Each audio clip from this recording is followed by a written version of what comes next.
Kakinada RTC complex ప్రక్కన ఉన్న రైతు బజార్ సమస్యను పరిష్కరించాలని కోరుతూ 93 కులాల రాష్ట్ర అధ్యక్షులు మాకిరెడ్డి భాస్కర్, బీసీజేఏసీ రాష్ట్ర కన్వీనర్ చొల్లంగి వేణుగోపాల్ వినతి పత్రం సమర్పించారు. ఈ సందర్భంగా వారు మాట్లాడుతూ సుమారు 3 శతాబ్దాలుగా రైతు బజార్లో ఒకే వర్గానికి చెందిన వ్యక్తులు రైతు బజార్ను హస్తగతం చేసుకుని అసలైన రైతులను అమ్మకాలు సాగనివ్వకుండా అడ్డుకుంటున్నారని, వెంటనే వారిని తొలగించి ఎస్సీ, ఎస్టీ, బీసీ, మైనార్టీ వర్గానికి చెందిన రైతులకు అవకాశం ఇవ్వాలని ఆయన డిమాండ్ చేశారు. అందులో భాగంగా ఈరోజు జిల్లా కలెక్టర్కు వినతి పత్రం ఇవ్వడం జరిగిందని, దానికి ఆయన వెంటనే స్పందించి ఏడీఎం వారిని ఈ వారం రోజుల్లో ఈ సమస్యను పరిష్కరించాలని ఆదేశించినట్లు ఆయన తెలిపారు. ఈ సమస్య పరిష్కారానికి వెంటనే స్పందించిన కలెక్టర్కు ఆయన కృతజ్ఞతలు తెలియజేశారు. అలాగే రైతు బజార్పై ఈ నెల 22లోగా ప్రభుత్వం స్పష్టత ఇవ్వకపోతే తాను ఆమరణ నిరాహార దీక్షకు సిద్ధమని ఆయన హెచ్చరించారు. ఈ కార్యక్రమంలో ఆవుపాటి ఉమాశంకర్, నక్కా కిషోర్, ఆదిరెడ్డి ప్రసాద్ బాబు, ముల్లేటి సురేష్, వినాయక్ తదితర నాయకులు పాల్గొన్నారు.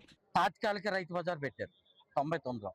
ఆ తాత్కాలిక రైతు బజార్ ఈవేళ రుబాబు రైతు బజార్ లాగా దళారీ రైతు బజార్లు తయారయ్యి ఇటు వినియోగదారుల్ని మీద కోపంగా దురుసుగా ఉంటున్నారు, ప్రజల మీద దురుసుగా ఉంటున్నారు, అటు వెళ్ళి రోడ్డు మీద వెళ్ళే విద్యార్థుల మీద కూడా దురుసుగా ఉంటున్నారు. నిజమైన పండించి రైతు అయితే చాలా సౌమ్యంగా వచ్చి అమ్ముకొని వెళ్తాడు.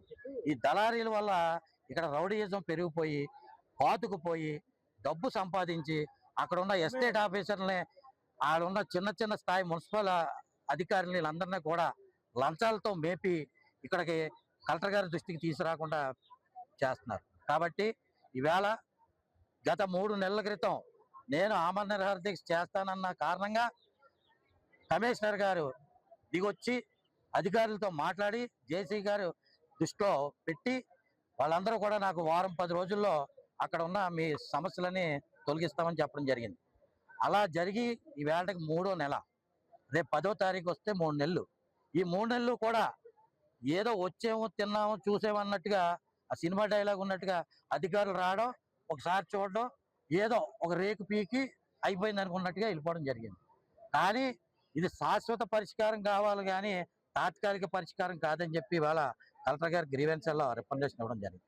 మేము ఈవేళ ఇచ్చి ఈ నెల 22వ తారీఖు లోపు అక్కడ ఏమీ స్పందించకపోయి ఏమీ చెయ్యకపోతే, సమస్యలు పరిష్కరించకపోతే ఆమరణ నిరాహార దీక్ష కూర్చుంటానని చెప్పి